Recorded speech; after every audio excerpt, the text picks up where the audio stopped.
Ora, feliz sábado a todos. Feliz sábado também a todos os que nos acompanham pela transmissão. Meus queridos, como é hábito, antes de passarmos ao estudo da palavra, vamos então dirigir uma breve oração ao nosso Deus, mesmo assim sentados. Poderoso Senhor, grandioso Deus, neste momento te vimos agradecer por tu cuidares de nós, pelo louvor que já te podemos prestar, Senhor. E vimos suplicar agora que derrames sobre nós sabedoria para o estudo da tua palavra, Senhor. Te pedimos isto em nome de Jesus. Amém. Muito bem, estão preparados para ler? Hoje vamos ler um pouco, quer na Bíblia, quer no Espírito de Profecia. Portanto, preparem as vossas Bíblias. Preciso que abram em 1 de Crônicas. 1 de Crônicas, capítulo 13, versos 1 até ao 4.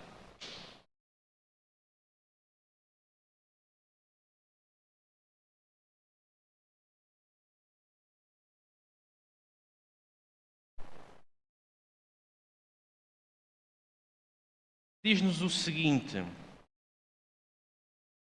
consultou Davi os capitães de 1000 e os de 100 e todos os príncipes, e disse a toda a congregação de Israel: se bem vos parece, e se vem isso do Senhor nosso Deus, enviemos depressa mensageiros a todos os nossos outros irmãos em todas as terras de Israel, e aos sacerdotes e aos levitas, com eles nas cidades e nos seus arredores, para que se reúnam conosco. Tornemos a trazer para nós a arca do nosso Deus, porque nos dias de Saul não nos valemos dela. Então toda a congregação concordou em que assim se fizesse, porque isso pareceu justo aos olhos de todo o povo.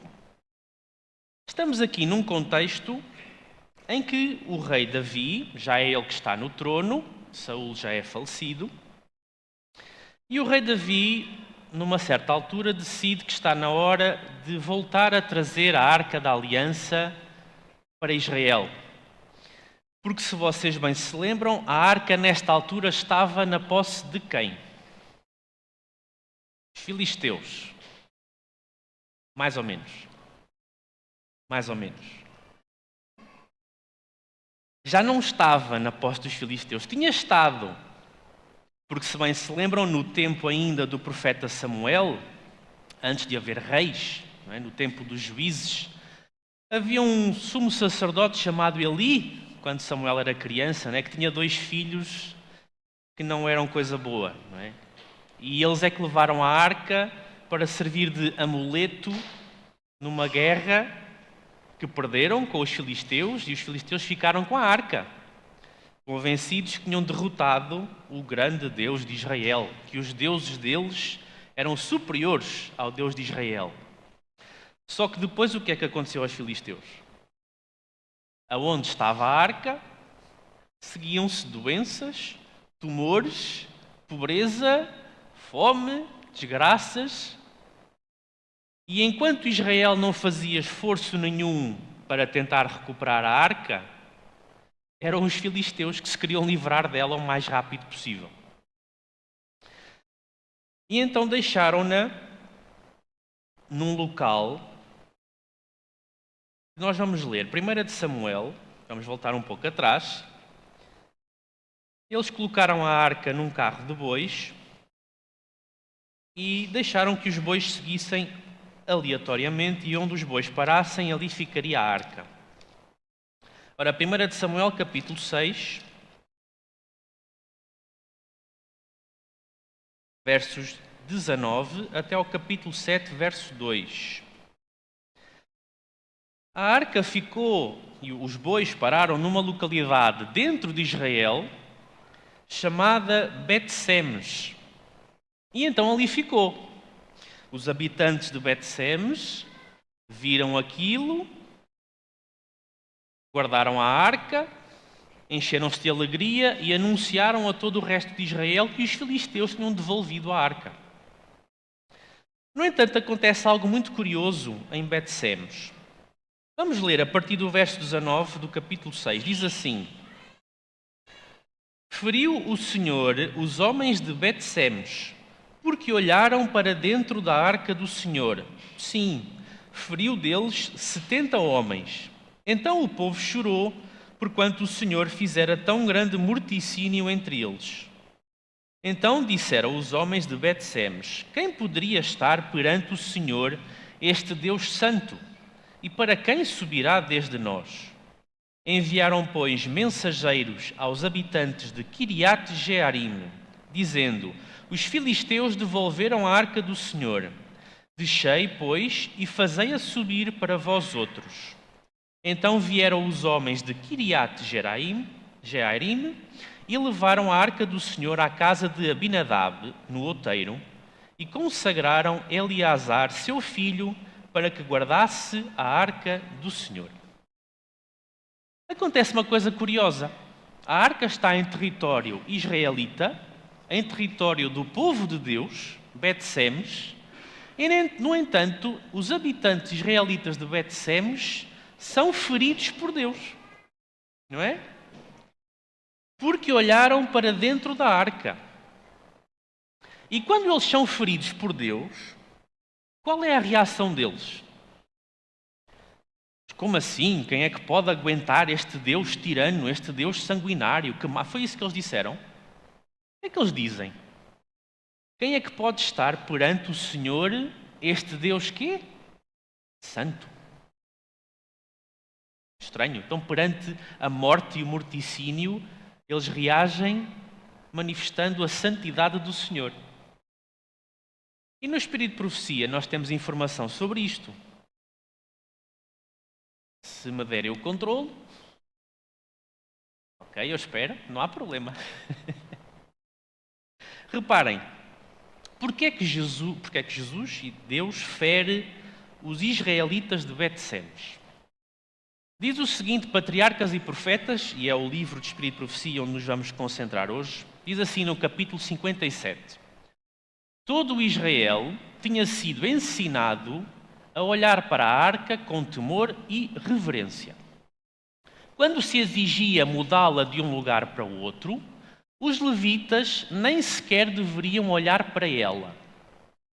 Apenas uma vez no ano, permitia-se ao sumo sacerdote ver a arca de Deus.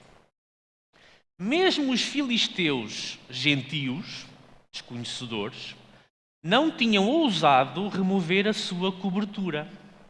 Anjos do céu, invisíveis, sempre a acompanhavam em todas as suas viagens. A irreverente ousadia do povo de Bet-Semes foi prontamente punida. Muitos foram feridos de morte instantânea. O que acontece ali não é que Deus se zangou caprichosamente com o seu povo de Bet-Semes. O que acontece ali é que o povo de Deus sabia que não era para olhar e abriu a tampa. Eles não olharam apenas para a arca. O texto diz que eles olharam para dentro da arca. Portanto, eles foram abri-la. Ok? Eles tinham instruções explícitas para não fazer. E Deus, do Espírito de Profecia, até diz, atenção, os filisteus, que eram gentios, que nem sequer obedeciam ao Deus de Israel, nem eles se tinham atrevido a abrir a tampa da arca para ver o que lá estava dentro. Ok? E, portanto, a arca, neste momento, estava em Quiriate-Jearim. Já não estava na Filisteia. E agora voltamos a Crónicas, não é? Porque é de Quiriate-Jearim que David agora se propõe no seu coração ir buscar a arca de volta para Jerusalém. Relembrando que em Quiriate-Jearim a arca ficou na casa de quem? Abinadab. E houve uma pessoa que foi consagrada para tomar conta da arca, certo? Quem foi? Eleazar. Ok. Então vamos a 1 de Crónicas. Voltamos a 1 de Crónicas, capítulo 13.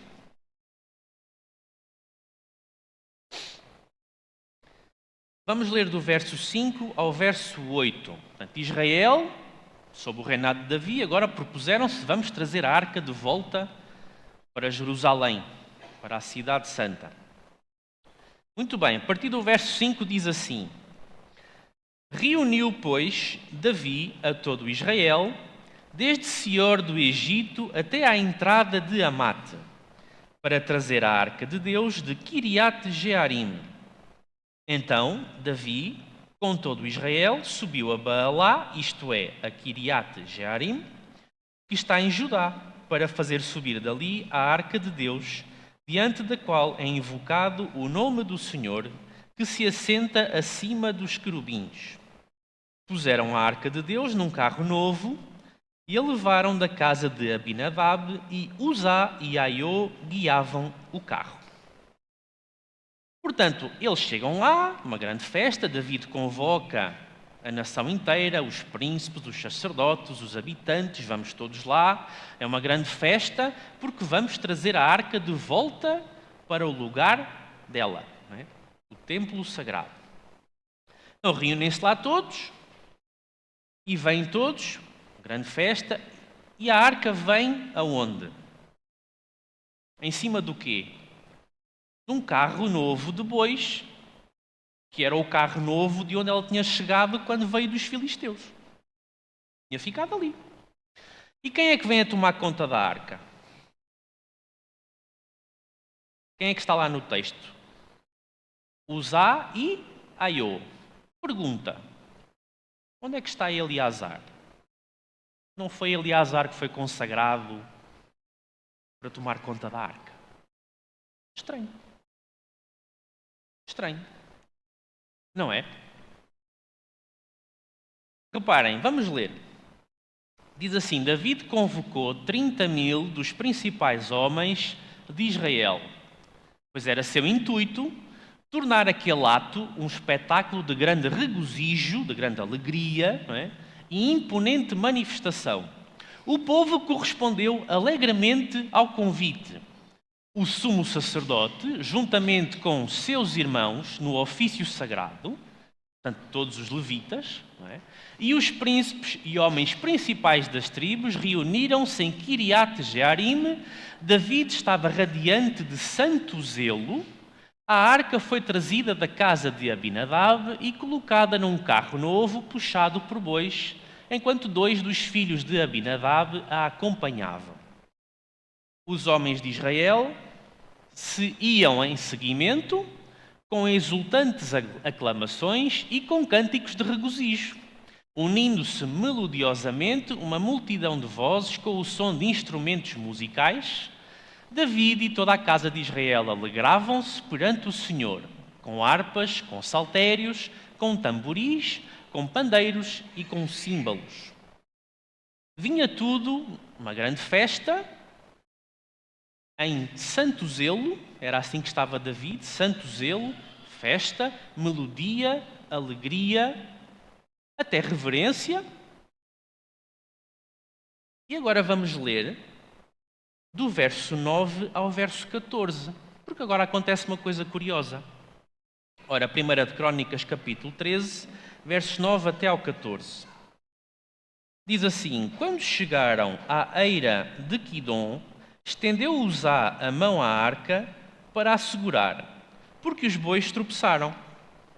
Então a ira do Senhor se acendeu contra Uzá e o feriu por ter estendido a mão à arca. E morreu ali perante Deus. Desgostou-se David porque o Senhor irrompera contra Uzá, pelo que chamou aquele lugar Perez Uzá, até ao dia de hoje. Temeu Davi a Deus naquele dia e disse: Como trarei a minha arca de Deus? Pelo que Davi não trouxe a arca para si, para a cidade de Davi, mas a fez levar à casa de Obed-Edom, o geteu. Assim ficou a arca de Deus com a família de Obed-Edom 3 meses em sua casa. E o Senhor abençoou a casa de Obed-Edom e tudo o que ele tinha. Está tudo em festa, em santo zelo, em vozes melodiosas, em alegria, em júbilo. E de repente,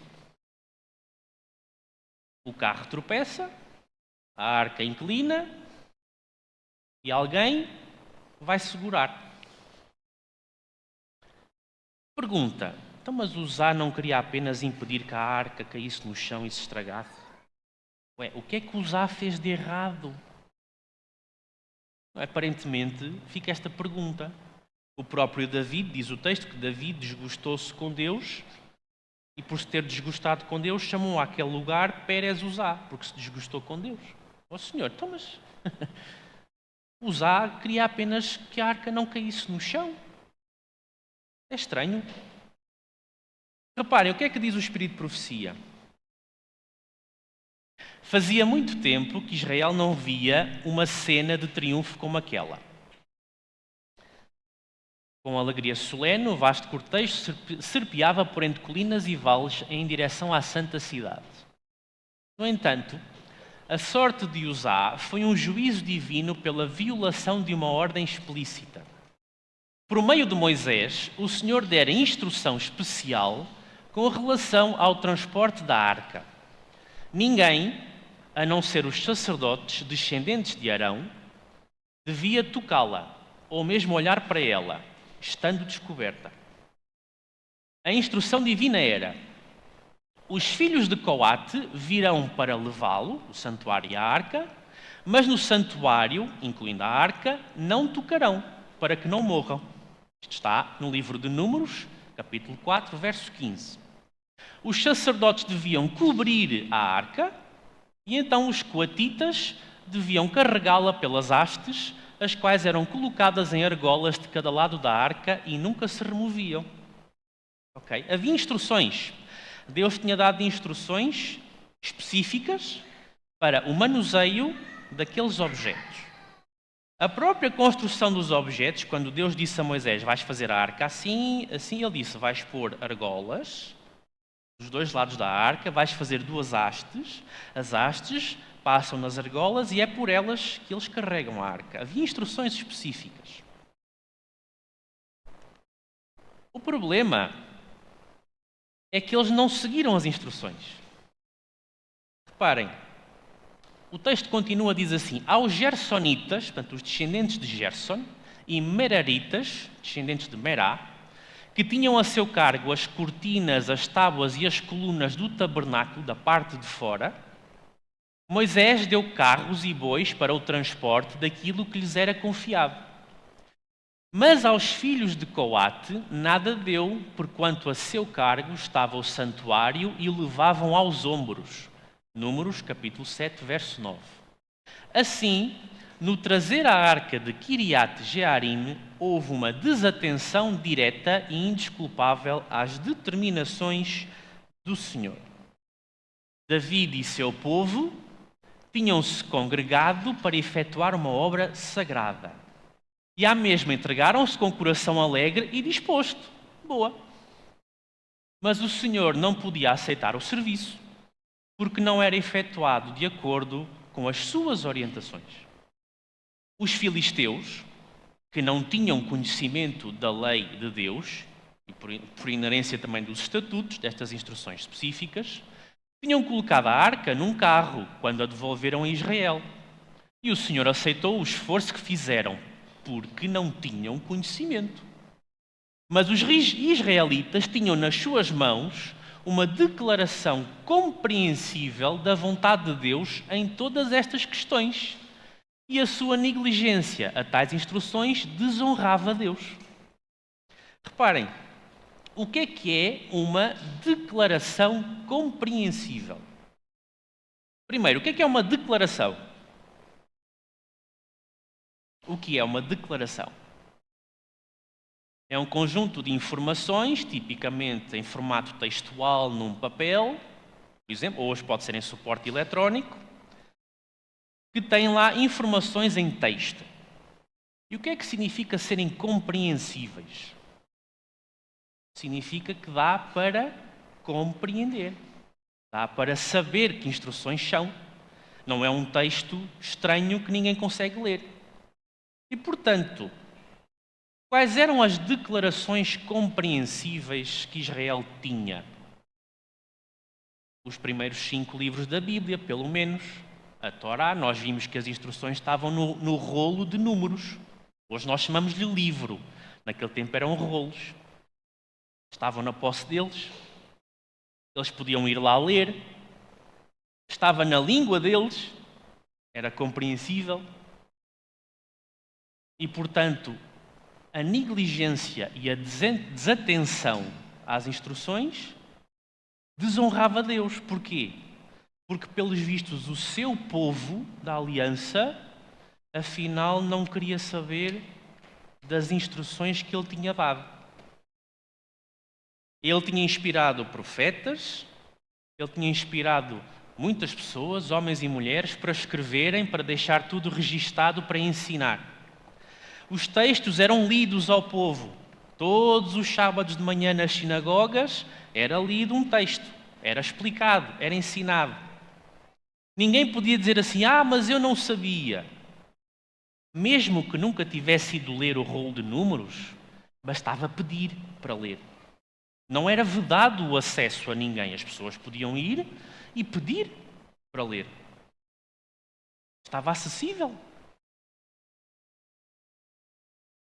Só que eles não foram. Eles não foram. E, portanto, há aqui uma pergunta que é interessante. Reparem, eles estavam com alegria, eles estavam com santo zelo, com regozijo, com reverência, com melodia.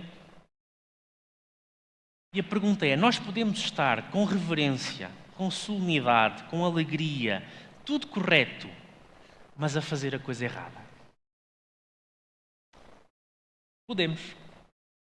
Podemos, é verdade. Parece estranho, não é?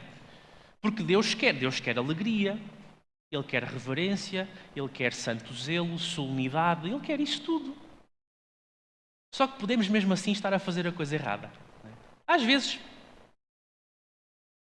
reparem, lembram-se do que é que Jesus explica às multidões em Israel no livro de Mateus, no capítulo 7, verso 21?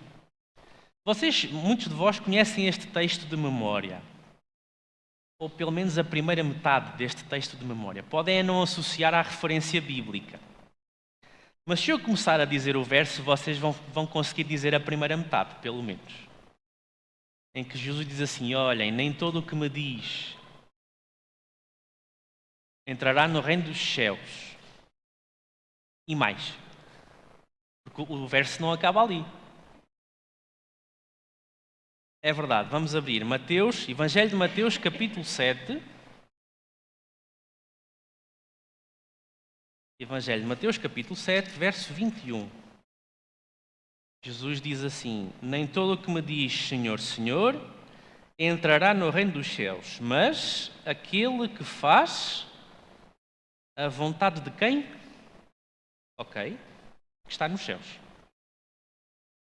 Então é uma vontade específica. Não é uma vontade qualquer. É a vontade do Pai.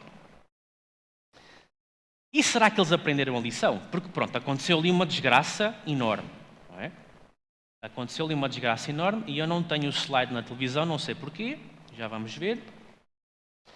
Aconteceu uma desgraça, o Zá morreu. Não é? O Zá ainda tinha mais um problema. E também foi isso que ajudou à festa. Porque diz assim, em Uzá, especificamente nele, recaía a maior culpa de arrogância. A transgressão à lei de Deus diminuíra a intuição que ele tinha da santidade da mesma. Vou parar aqui. O que é que esta frase está a dizer? O que é que esta frase está a dizer? Houve alguma coisa que diminuiu a intuição que Uzá tinha da santidade das instruções de Deus. Aquela transgressão à lei que está ali escrita, a transgressão à lei de Deus, diminuir a intuição. Esta transgressão é uma transgressão única? Pela frase, parece ser uma transgressão única? Ou não? O que é que acha?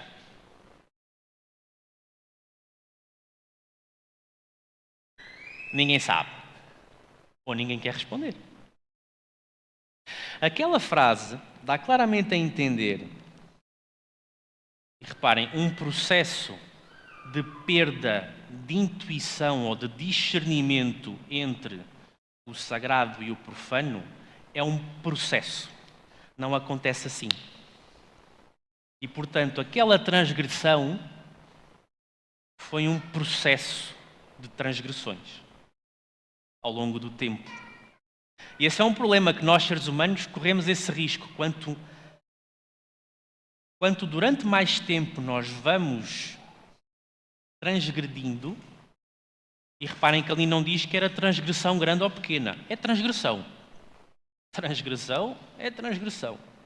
Quanto mais tempo nós vamos passando a não fazermos aquilo que no fundo nós sabemos que foi o que Deus disse para fazer, o nosso discernimento entre o certo e o errado, o sagrado e o profano, ele vai diminuindo ao longo dos anos. É um processo.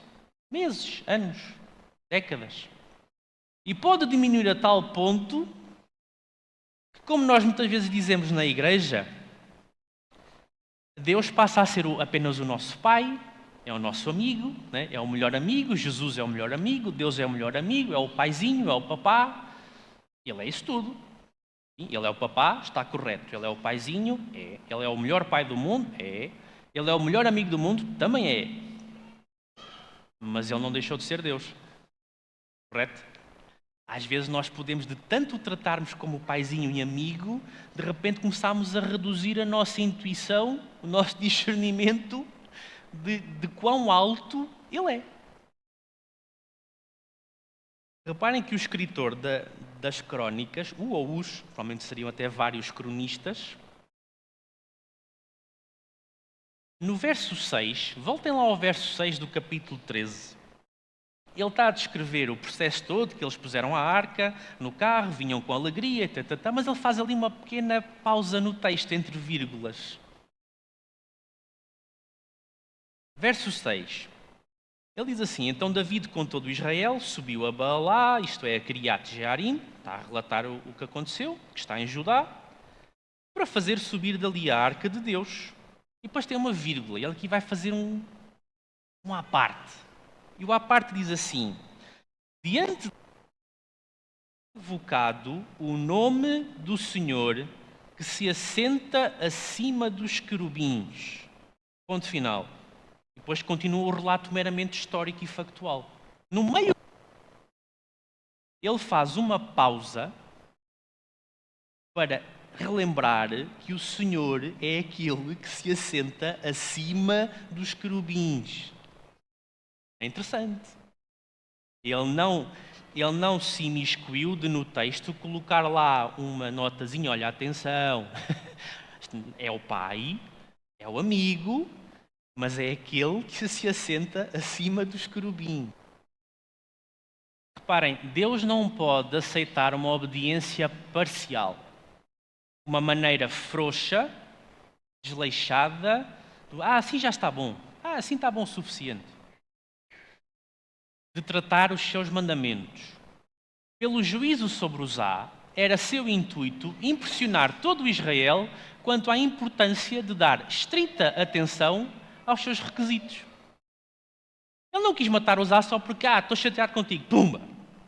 Não foi isso. Uzá tinha ali muita coisa acumulada, Deus tinha-lhe dado muitas oportunidades.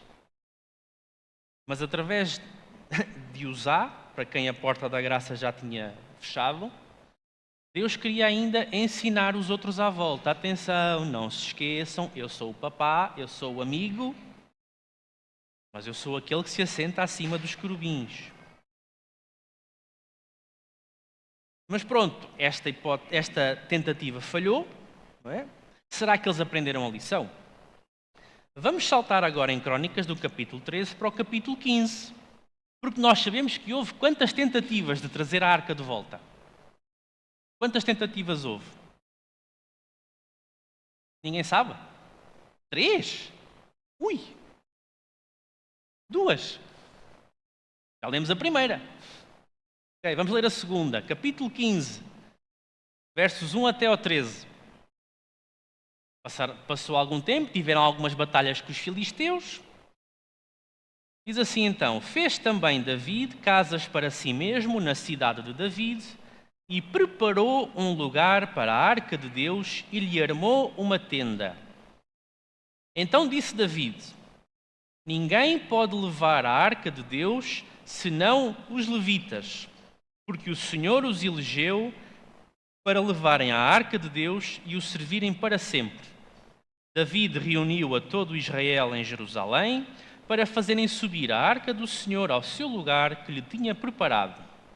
Reuniu David os filhos de Arão e os levitas, dos filhos de Coate, Uriel, o chefe, e seus irmãos 120, dos filhos de Merari, Asaías, o chefe, e seus irmãos 220, dos filhos de Gerson, Joel, o chefe, e seus irmãos 130, dos filhos de Elisafã, o chefe Semaías, e seus irmãos 200, dos filhos de Hebron, Eliel, o chefe, e seus irmãos 80, dos filhos de Uziel, Aminadab, o chefe, e seus irmãos 112.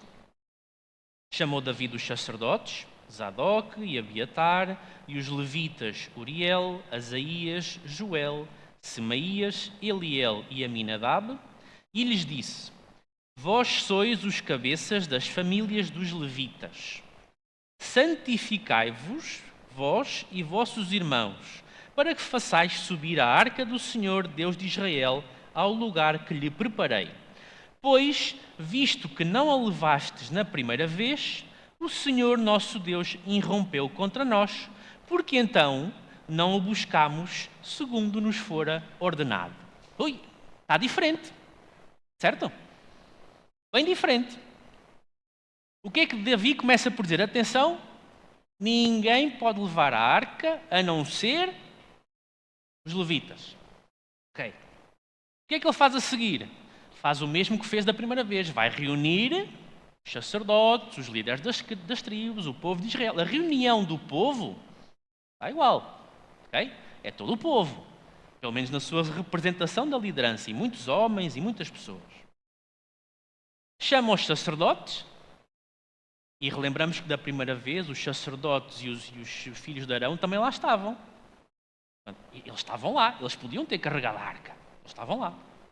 Mas ele agora chama-os, chama alguns deles específicos e diz assim: bom, são vocês que têm que carregar a arca. Vocês são os levitas. Portanto, têm que fazer uma coisa. O quê?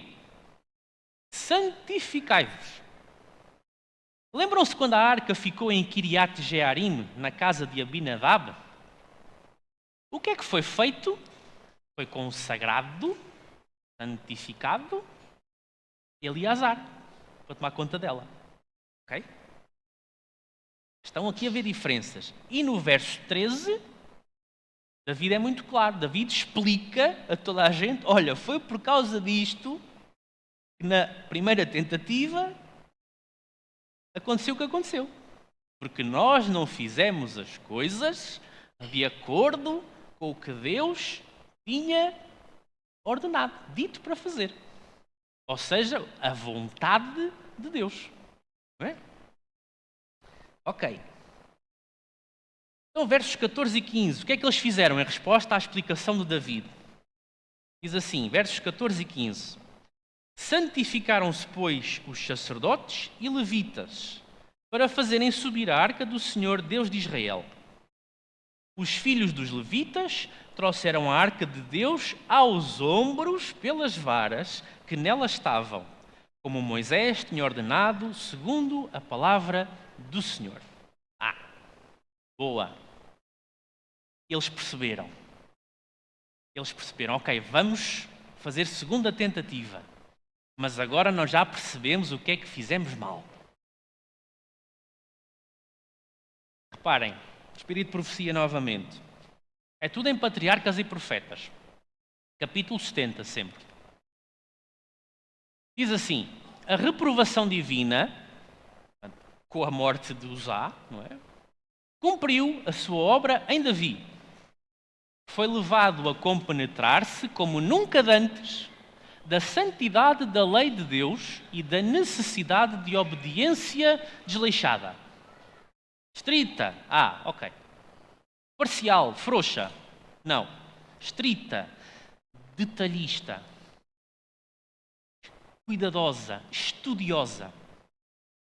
O favor manifesto à casa de Obed-Edom, onde a arca tinha ficado, levou Davi novamente a esperar que a arca pudesse trazer uma bênção a ele e ao seu povo.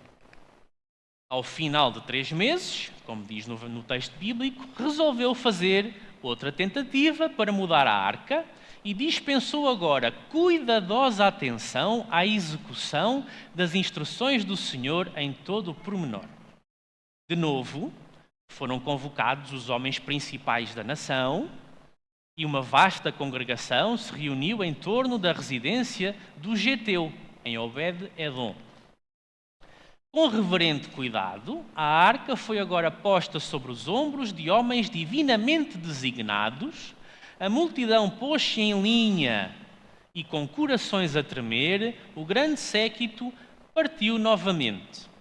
Depois de caminharem 6 passos, a trombeta deu sinal de paragem. Por determinação de Davi, deveriam ser oferecidos sacrifícios de bois e carneiros cevados. E podem ler isto em 2 de Samuel, capítulo 6, verso 13. O júbilo, a alegria, o regozijo, então tomou o lugar do tremor e terror. Porque no início da segunda tentativa eles estavam assim. Porque se nós falharmos em qualquer coisa, acontece-lhe o mesmo que da primeira. Quando eles perceberam que o sacrifício dos bois e carneiros foi aceite, era a confirmação: estamos a fazer as coisas bem. E então sim, deixou de haver terror e passou a haver júbilo. O rei, Davi, depusera as suas vestes reais e vestira-se com um simples éfode de linho, como o que era usado pelos sacerdotes. Não dava a entender por este ato que assumira as funções sacerdotais, pois que o éfode era algumas vezes usado por outros além dos sacerdotes. Antes, neste serviço santo, ele queria perante Deus tomar lugar igual ao dos seus súbditos. Naquele dia, Jeová devia ser adorado, devia ser ele o único objeto de reverência. E eles fizeram assim, não é? Alguns, por vezes, pegam neste texto em que Davi veste um éfode de linho e uma veste sacerdotal, dizem: estão a ver, afinal ele vestiu-se de sacerdote. Não. Ele vestiu-se com um traje inferior ao do rei, que também era usado por outros, não eram só os sacerdotes, para se colocar visivelmente em posição de igualdade, uma demonstração visível pelo vestuário daquilo que lhe ia na mente e no coração, para que todos pudessem entender e ver. E vamos voltar então ao capítulo 15, já estamos perto do fim. Vamos dar aqui um salto até ao verso 28. Portanto, será que resultou? Parece ter tudo para resultar.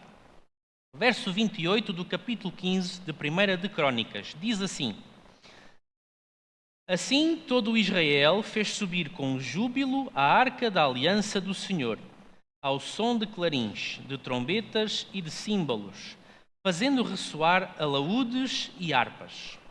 Portanto, eles subiram com instrumentos musicais, com muito som. E no capítulo 16, versos 1 e 2 diz assim: Introduziram, pois, a arca de Deus e a puseram no meio da tenda que lhe armara Davi, e trouxeram holocaustos e ofertas pacíficas perante Deus. Tendo Davi acabado de trazer os holocaustos e ofertas pacíficas, abençoou o povo em nome do Senhor. Resultou ou não resultou? Resultou. A segunda foi de vez. Qual foi a grande diferença?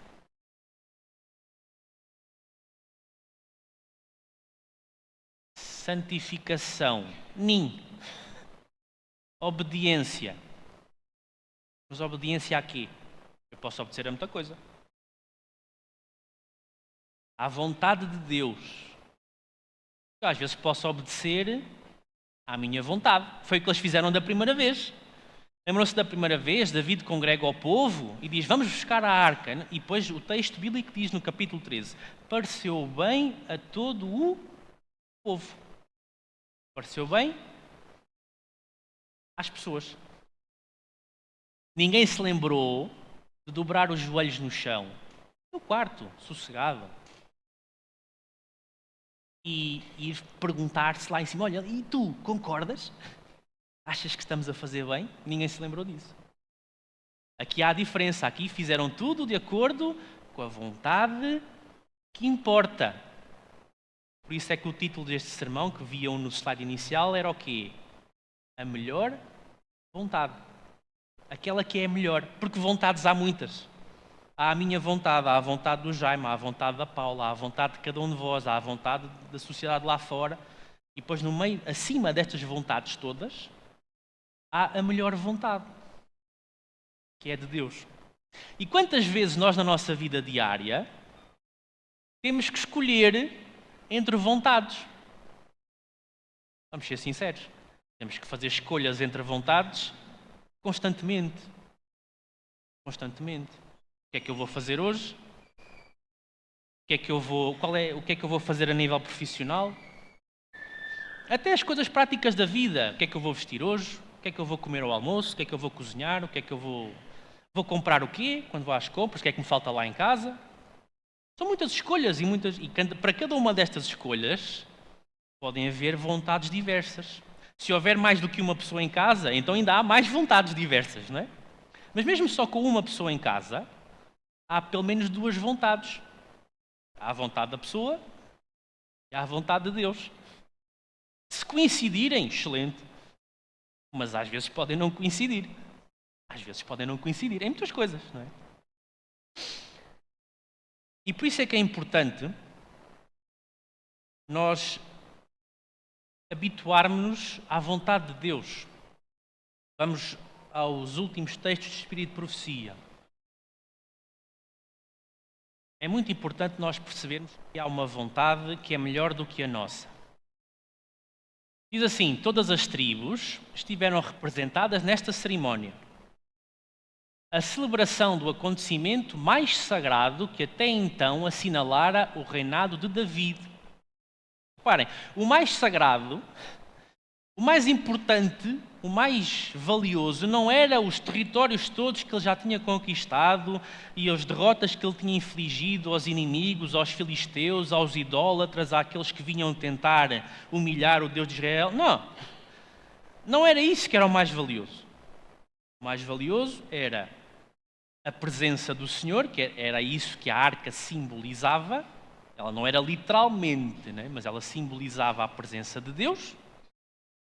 Eles ali até podiam dizer que era um pouco mais literal, porque depois apareceu o Shekinah, né?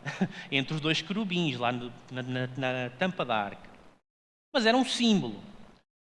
Mas o mais valioso é Deus vir ao meu quarto, marcar presença para estar comigo, ou ir ao vosso quarto para estar com vocês. É isso que é o mais valioso. Não é as vitórias que eu já obtive na vida aqui, a promoção que eu tive no trabalho, o aumento salarial, ou o 20 que eu tive no teste, de 0 a 20, ok? Se for 20 de 0 a 100. Não é isso. O mais valioso da vida aqui é quando eu entro no meu quarto e ele vem ter comigo. E quando é que ele vem ter comigo? Quando eu estou em pé ou quando eu estou de joelhos? Quando eu estou de joelhos, tipicamente. Quando eu estou em pé, ele pode estar lá comigo. O meu anjo da guarda está lá sempre e o vosso anjo da guarda está sempre com vocês. Nós é que não os vemos. Eles estão lá sempre. Mas trazer a presença de Deus para o pé de nós requer o quê? Consagração, santificação, obediência estrita, cuidadosa, requer ter atenção à vontade dele. Reparem, o espírito de inspiração, que espírito é este? Espírito de inspiração? Que espírito é este? Quem é que inspira? Quem é que inspirou os escritores da Bíblia, etc.? Espírito Santo. Pessoa da divindade, a terceira pessoa da divindade. O espírito de inspiração repousara sobre o rei e agora, banhando os últimos raios do sol poente no tabernáculo, com uma consagrada luz, o seu coração encheu-se em gratidão a Deus, por estar agora o símbolo da sua presença tão perto do trono de Israel. As cerimónias solenes que acompanharam a mudança da arca tinham produzido uma impressão duradoura no povo de Israel, despertando um interesse maior no serviço do santuário e acendendo de novo o seu zelo por Jeová. David esforçara-se por todos os meios ao seu alcance por aprofundar estas impressões. O serviço do cântico tornou-se uma parte regular do culto religioso e David compôs salmos não somente para o uso dos sacerdotes no serviço do santuário, mas também para serem cantados pelo povo nas suas jornadas ao altar nacional nas festas anuais. Portanto, os hinos do nosso inário, vamos transpor as coisas agora daquele tempo para o tempo de hoje. Os hinos do inário não servem apenas para ao sábado de manhã nós os vimos cantar enquanto tocam dali. Os hinos do inário servem para nos acompanhar durante os 7 dias da semana para fazer o quê? Para ajudar a manter a nossa intuição e discernimento entre o sagrado e o profano lá em cima. Okay? Por isso é que às vezes nós conhecemos irmãos e irmãs que quando estão em casa eu, por exemplo, sou um deles, às vezes estamos a limpar a louça ou a cozinhar, às vezes até a tomar banho, e as outras pessoas da casa estão a ouvir o quê? Um hino qualquer do inário a ser trauteado. Para quê? É porque nós somos muito santinhos e muito bons e muito perfeitinhos? Não. É porque nós sabemos que precisamos de manter a presença de Deus ao pé de nós, porque senão nós somos seres humanos pecaminosos. E nós vamos lá abaixo como qualquer um. Por isso é que seguir Deus, e isto já tem sido dito aqui muitas vezes por muitas pessoas diferentes e de muitas formas diferentes, seguir Deus não é ao sábado. Eu já nem vou dizer ao sábado de manhã, não é ao sábado. O sábado é apenas, ou é suposto ser apenas, o culminar do que foi os 6 dias anteriores. Porque se eu nos 6 dias anteriores eu não estiver com Deus, ok, eu venho aqui, passo aqui 2 horas de manhã, das 10 ao meio-dia. Se for eu a pregar, tipo hoje, que é das 10 à 1, depende, né? Passam aqui 2, 3 horas e depois saem.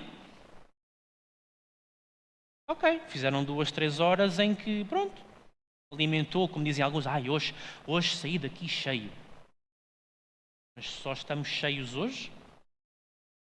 Sabem, uma vez disseram-me assim, mensagem, estávamos a conversar sobre os acampamentos. E disseram-me assim, é importante irmos aos acampamentos para sermos alimentados espiritualmente. E eu olhei para aquela frase, eu fiquei a pensar, não. É importante ir aos acampamentos, é bom ir aos acampamentos, sim. Mas não é por causa disto. Eu não vou aos acampamentos para me alimentar. Tenho que me alimentar todos os dias no meu quarto. Eu vou à igreja, não é para me alimentar. Eu venho aqui ter convosco, não é para vocês me alimentarem. Eu não vou ao acampamento para me alimentar. Eu alimento-me direto da fonte no meu quarto. E porque estou alimentado, então venho à igreja, vou ao acampamento, vou ao congresso de qualquer coisa, porque me alimentei. E nós às vezes podemos cair no erro de não, a gente vai lá para nos alimentarmos. É importante o alimento espiritual, mas o alimento espiritual não é aqui. Aqui é só sobremesa. Aqui é sobremesa, gente, no final da semana. E depois queixamos às vezes, e às vezes eu ouço nas igrejas, pais e mães, a queixarem-se, pois os meus filhos, os meus sobrinhos, porque é que eles não seguem o caminho dos pais e dos tios? Pois, o que é que eles aprenderam? Aprenderam que o alimento é lá ao sábado. Foi isso que aprenderam. Depois não sabem alimentar-se, porque ninguém lhes ensinou, eles não viram em lado nenhum, não sabem como é que se faz. Okay. Reparem, a influência assim exercida era de grande alcance. As mudanças que Davi fez, as explicações que ele deu ao povo, os esforços que ele fez, e ele foi detalhista, cuidadoso, produziram influência no povo. Já ficou... Não, espera lá, a gente tem que passar a fazer a vontade de Deus. Israel aprendeu. Mas não foi só o Israel. Reparem, a influência assim exercida era de grande alcance e teve como resultado libertar da idolatria a nação. Mas depois diz, muitos dos povos circunvizinhos, vendo a prosperidade de Israel, eram levados a pensar favoravelmente acerca do Deus de Israel, que tinha feito tão grandes coisas pelo seu povo. A influência, quando nós fazemos a vontade de Deus, pode ter um alcance tal e os outros veem, há ali qualquer coisa diferente. Oi? Ele ou ela, um bocado diferente do que é normal, entre aspas. Deve ter a ver com o Deus dele, de certeza. Deve ter a ver com o Deus dele. A influência pode ter alcance. E as palavras que nós dizemos aqui, elas podem influenciar? Sim, elas também têm como objetivo ensinar, influenciar. Por isso é que quando nós estamos aqui, como hoje, vamos muitas vezes ler bastantes textos. Mas nós falamos e influenciamos pela fala, mas se depois a nossa vida não corresponde à nossa fala, ou vivemos às escondidas, que é para ninguém ver, né? Que nós não correspondemos, ou então as pessoas vão ver e vão dizer, ele fala e prega e não sei o quê, mas depois, isto afinal é igual aos outros.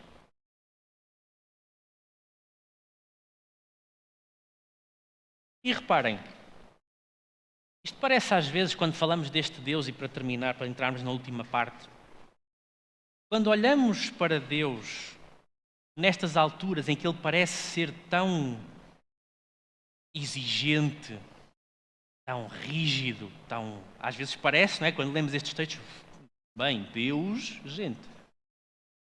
Reparem, já vos vou mostrar, e já vamos ler textos, que isto não é só Velho Testamento. Mas primeiro deixem-me fazer-vos uma pergunta. Deus é exigente? É pergunta com armadilha. É? Está correto. Deus é exigente, sim. Extremamente exigente. Epá, Rui, mas isso não é demais? Achas que é demais Deus ser exigente? Ele é o Altíssimo que se assenta acima dos querubins. É o Criador de todas as coisas.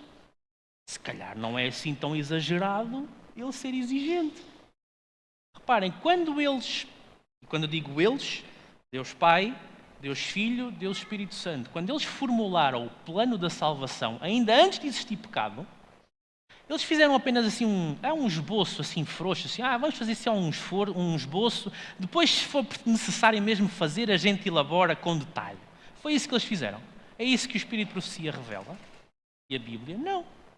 O plano da salvação para me salvar a mim, para te salvar a ti, para te salvar a ti aí em casa, foi desenhado por eles até ao mais ínfimo detalhe. Deus é exigente conosco e tem direito de o ser, porque Ele começa por ser exigente com Ele próprio. Com Ele próprio. E portanto, sim, Ele é exigente, Ele tem todo o direito de ser exigente. E vamos ver agora Mateus. Vamos navegar aqui na Bíblia. Agora vamos navegar aqui um pouquinho na Bíblia. São 6 textos e terminamos. Evangelho de Mateus, capítulo 6, versos 9 e 10. Evangelho de Mateus, capítulo 6, versos 9 e 10. Vocês conhecem estes textos. Toda a gente conhece a oração do Pai Nosso, a oração que Jesus ensinou, não é? Diz assim, portanto, vós orareis assim, Pai nosso que estás nos céus, santificado seja o teu nome. Venha ao teu reino, faça-se a tua vontade, assim na terra como no céu. Agora vamos ao Velho Testamento, Salmos 143. Salmo 143, verso 10.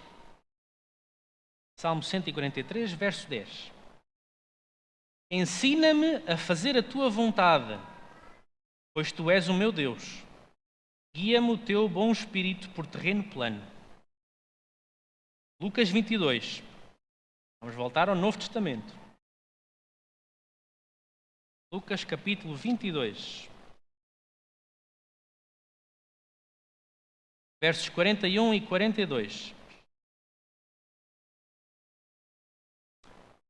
E nós tivemos um momento especial que falava sobre a Via Dolorosa, sobre toda a cena que se seguiu ao jardim do Getsemane. Né? Aqui vamos estar no jardim do Getsemane. E Jesus está a orar ao Pai. Diz assim: ele, por sua vez, afastou-se cerca de um tiro de pedra e de joelhos orava, dizendo: Pai, se queres, passa de mim este cálice. Contudo, não se faça a minha vontade, e sim a tua. Aqui temos ali uma escolha. E reparem, a escolha é entre a vontade de Jesus, que já não era propriamente igual à nossa, e a vontade do Pai. E mesmo numa escolha entre a vontade de Jesus e a vontade do Pai, Jesus diz o quê? Faça-se a vontade do Pai. Não é dele, é do Pai. 1 de Samuel, capítulo 3, verso 10. Vamos outra vez ao Velho Testamento. 1 de Samuel, capítulo 3, verso 10. Estamos no chamado de Samuel. Lembram-se que quando Samuel era criança, ele foi deixado aos cuidados do templo, não é? Foi dedicado ao templo, e naquele tempo a dedicação de crianças não era como é hoje. Nós já tivemos aqui a dedicação de várias crianças, a apresentação de crianças à igreja. Naquele tempo era diferente. Quando uma igreja era apresentada ao templo, era apresentada para ficar lá, em serviço. Samuel ficou lá. E depois temos aquele célebre situação em que Deus à noite entra no quarto de Samuel, não é? Vem marcar presença junto de Samuel e diz: Samuel, Samuel. E Samuel pensava que era Eli, né? E ele, entretanto, percebeu: não, espera aí, já sei quem é que está no teu quarto. Né? E reparem, verso 10 diz assim: então veio o Senhor e ali esteve e chamou como das outras vezes: Samuel, Samuel. E este respondeu. O que é que Samuel responde? Fala, porque o teu servo ouve. Ok. João, voltamos agora ao Novo Testamento. João capítulo 9. Evangelho de João. Verso 31. João diz uma coisa muito importante. Porque nós temos aquele célebre texto bíblico que diz assim: e tudo o que tu pedires ao teu pai em secreto, ele te vai conceder. E nós olhamos para aquele tudo, aquele tudo, aquela palavrinha tudo que está naquele verso, e pensamos: é tudo. É o que eu quero. O que eu quero faz parte do tudo, né? Porque tudo é tudo. Só que João expande um pouquinho o significado daquele tudo. João diz assim, verso 31. Sabemos que Deus não atende a pecadores. Mas, pelo contrário, se alguém teme a Deus e pratica, o que é que lá está? A sua vontade, a este ele atende. Então afinal aquele tudo não é bem tudo. Um tudo um pouco diferente. Por isso é que não se pode estudar os textos bíblicos de forma isolada. Eu pego só no texto e só deste verso é que eu gosto. Os outros, não. Este aqui este é o meu verso preferido porque este é que diz o que eu quero. Não é bem assim que se estuda a palavra de Deus. Vamos ao último texto, Efésios, capítulo 5, verso 17. Efésios 5, 17. Diz o seguinte: Paulo está a alertar a igreja de Éfeso sobre várias coisas e diz assim, vou-te explicar uma série de coisas. Por esta razão, não vos torneis insensatos, mas procurai compreender qual a vontade do Senhor. Não sejamos insensatos, mas esforcemo-nos, que é procurar, sou eu que vou à procura, não fico sentadinho à espera que as coisas caiam, é procurar, esforcemo-nos por compreender, entender as declarações compreensíveis. Certo? Vimos lá atrás, havia declarações compreensíveis, estas também fazem parte. Okay? Eu trouxe o livro por causa disto falhar, era o plano C. O plano A, o plano B e o plano C. São as declarações compreensíveis. E, portanto, o que Paulo diz é: esforcemo-nos por compreender as declarações compreensíveis da vontade do Senhor. Por isso é que não adianta nós querermos, e nós há poucos sábados tivemos aqui o departamental dos jovens em Portugal, o nosso irmão Tiago Alves, a pregar. Ele falou sobre várias coisas importantes. Ele apresentou muitas coisas importantes. Ele falou sobre a identidade adventista, ele falou também sobre a obediência, sobre a alegria, sobre isso tudo. E ele falou coisas muito interessantes, porque como é que eu sei quem sou, qual é a minha identidade, se eu não, pelos vistos, não sei a vontade daquele que me criou? Nós costumamos dizer assim, nós somos adventistas do sétimo dia. Ok, e o que é isso? O que é isso? O que é ser adventista do sétimo dia? A frase assim é muito abstrata. Guardamos o sábado. Está bem? Os batistas do sétimo dia também guardam o sábado. Os judeus também guardam o sábado. Nós conhecemos a fundo o santuário. Ok, já é um começo. A maior parte dos cristãos não conhece bem a fundo o santuário. Mas, ser adventista é conhecer a doutrina do santuário, o significado de cada peça? É só isso? Então és um académico do santuário? És um doutorado em santuário? É isso que é ser adventista do sétimo dia? Reparem. Porquê é que Deus provoca um desapontamento em 1844 e a partir deste desapontamento suscita uma nova denominação cristã? Um novo povo.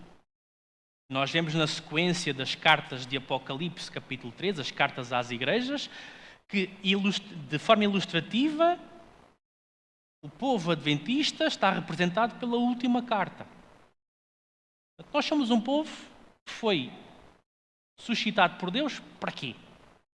Só para ser doutorado em santuário? Se fosse só para isso, ele podia apenas ensinar o santuário às igrejas que já existiam. Podia inspirar um pastor das outras denominações cristãs a estudar o santuário e a aprender. Pronto, e ensinar. Não é? Nós temos uma missão. Qual é a missão? Levar o Evangelho a todo mundo. Ok, mas especifiquem o Evangelho. Qual é a parte? A mensagem dos 3 anjos. Ok, então calma. Então se calhar já estamos a começar a perceber um bocadinho do que é ser adventista do sétimo dia. E o que é que diz a mensagem dos 3 anjos? O que é que ela diz?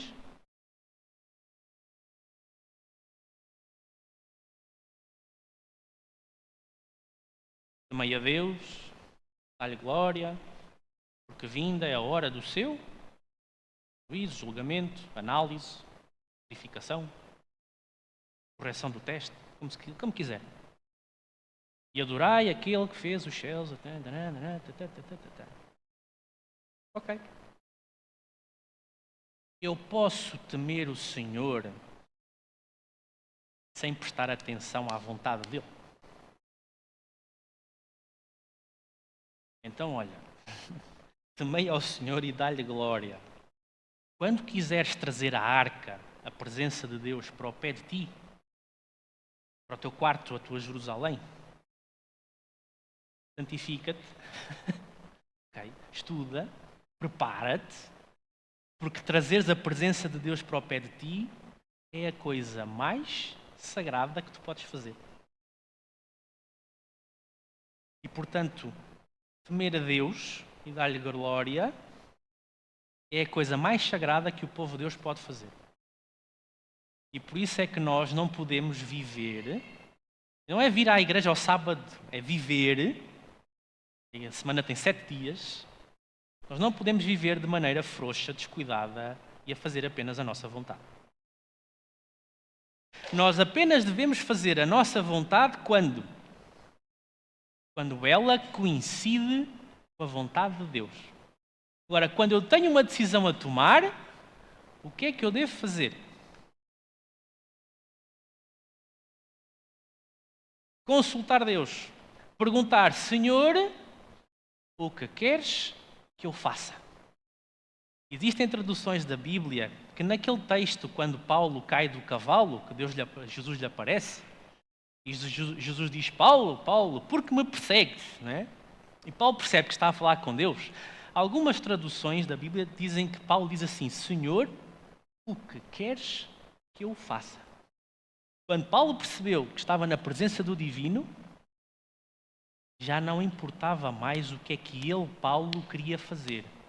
O importante era, Senhor, o que é que tu queres que eu faça? E nós podemos fazer isso todos os dias.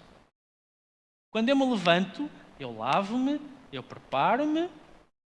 Em teoria, eu estudo a lição da escola sabatina. Em teoria, talvez eu lesse assim um parágrafo de Espírito de Profecia ou 3 ou 4 versos bíblicos e meditasse sobre eles. Em teoria, são uns minutos. Em teoria, eu não sairia do quarto, do quarto não digo, mas pronto, de casa, sem orar ao Senhor, nem que seja para pedir proteção. Quanto mais não seja para pedir proteção, né? Em teoria. Mas antes de sair de casa, há tantas escolhas que eu já fiz. O que é que vai ser o meu pequeno almoço? Que roupa é que eu vou vestir para o trabalho? O que é que eu vou fazer primeiro? Tenho a casa em ordem ou não? Tanta coisa. Só em casa, só naqueles minutinhos antes de sair para o trabalho. Ou para a escola. Diz trabalho, diz escola. Escola, universidade, etc. Quando o Tiago Alves esteve aqui, ele falou uma coisa muito interessante. Quando nós estamos a pensar, isto mais até para os jovens, adolescentes, etc., quando começamos a chegar àquela fase estressante, que é o que é que eu vou seguir na universidade, estamos a chegar ali 10º, 11º, 12º, o que é que eu vou seguir? Muitos de nós, a maior parte de nós, não é? Nem sabe ainda o que é fazer da vida, não é? E nós temos o quê? Uma pressão, uma vontade da sociedade de que assim que a gente acaba o 12º ano, tem que decidir. Essa é a vontade da sociedade. E quase que a cultura, como nós muitas vezes dizemos, a cultura serve de desculpa para muita coisa, às vezes, quase que nos puxa, ei, tens que decidir agora, escolhe. E às vezes o jovem nem não sabe, não faz a mínima ideia. Vai escolher como? Às vezes ele escolhe, por isso é que depois acontece muitas vezes, a pessoa escolhe, até tem umas notas razoáveis, entrou, no final do primeiro semestre, é que já diz, isto não é para mim. Por isso é que às vezes é interessante Só que isso, lá está, a nossa cultura, o nosso chip, às vezes tem que mudar. Porque há aqueles que de facto já sabem o que é que querem, e os que sabem o que querem vão. Desde que seja da vontade de Deus. Vejam lá. Eu vou para uma área que aquilo, o trabalho daquilo é sempre em dia de sábado. Então se calhar não é da vontade de Deus que tu vais lá. Vou-lhe perguntar. Podes ir perguntar.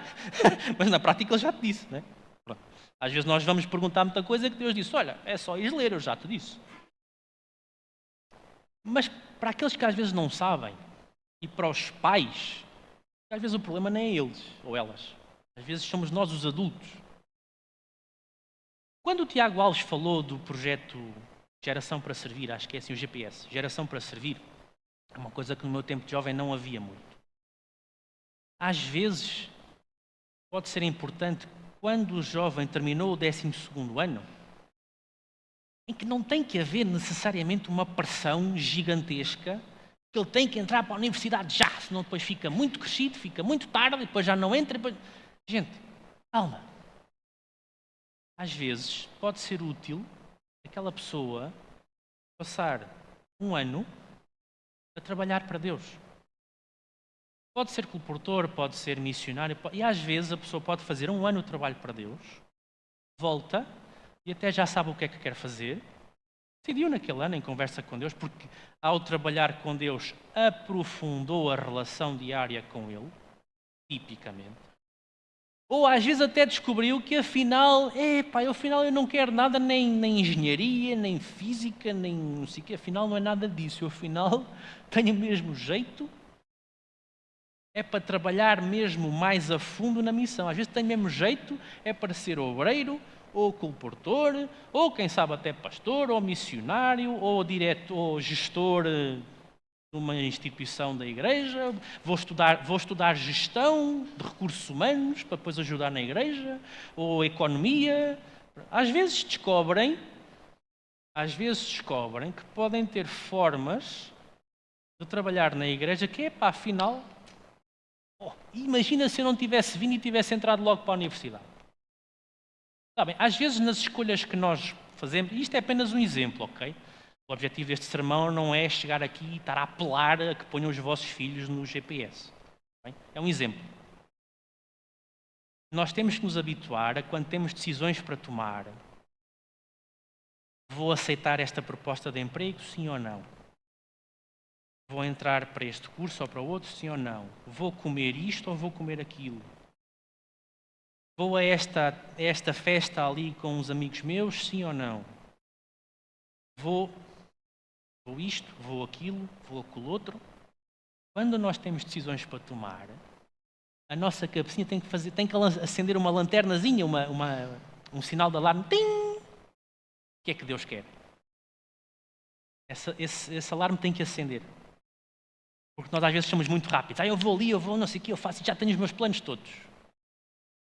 Ok, pronto, então segue. Eu já vi muita gente nas igrejas seguir os seus planos, os seus sonhos. E vejo, não é só vi, não é no passado, é no presente. Vejo muita gente segue os seus planos, os seus sonhos, os seus projetos, uns anos mais tarde. Pois é. Porque não seguiram a melhor vontade. Portanto, vamos terminar. Resumindo, Deus, Ele é Pai, Ele é amigo, sim, tudo isso está correto. Ele é o melhor amigo, sim, mas Ele é aquele que se assenta acima dos querubins. Ele próprio é exigente com Ele próprio. E, portanto, sim, Ele é exigente comigo, e se calhar comigo até pelas responsabilidades que tenho neste momento, se calhar até é mais. Comigo, com a Paula, etc. É exigente connosco, também é contigo. E a vontade de Deus é sempre a melhor vontade, sempre. Por muito que eu não goste dela. Às vezes nós lemos um texto e eu... Sério? Tem que ser assim? Senhor, não podia ser como eu gosto? Deus diz, olha, tens livre-arbítrio, tu fazes o que tu quiseres. Agora, queres saber qual é a vontade melhor? Olha, a vontade melhor é esta. Pronto. E nós aí temos uma escolha. Ou a minha vontade, ou a dele. Mas a dele é melhor, acredito. A dele, para terminar, pode até não nos dar assim uma vida aqui neste planeta, nos nossos 80, 90. A vida aqui até pode não ser assim. Eu se tivesse seguido aquela profissão que eu queria, hoje tinha... minha vida hoje estava muito melhor. Aqui. Só que a vontade dele é melhor porque ela não é necessariamente para aqui. Ela às vezes traz bênçãos para aqui, mas o mais importante não é o aqui. Porque eu até posso, o que é que diz o texto bíblico? De que vale ao homem conquistar o mundo inteiro e perder a sua alma. Eu vivo 80, 90, 100 anos. Luxo. Conta bancária grande, tenho o carro que eu quiser, a casa que eu quiser, viajo, faço isso, a minha carreira sucesso, conhecido internacionalmente, sou isto. E o que é que as pessoas dizem? Homem de sucesso. E o que é que Deus diz? Estás perdido. Estás perdido. O melhor é ser salvo. E a vida aqui pode ser de luxo, pode ser com conta bancária recheada, ou não. Ou pode ser uma vida de stress, de chatices, de inimizades, às vezes de discussões, às vezes de doença, às vezes... Pouco importa. Pouco importa. Porque no final o que importa é viver eternamente com Deus. É estar na presença dele para sempre. Isso que importa. Que seja isso para mim, que seja isto para vocês. E que nos habituemos a perguntar a Deus o que é que Ele quer, não é o que eu quero. Amém?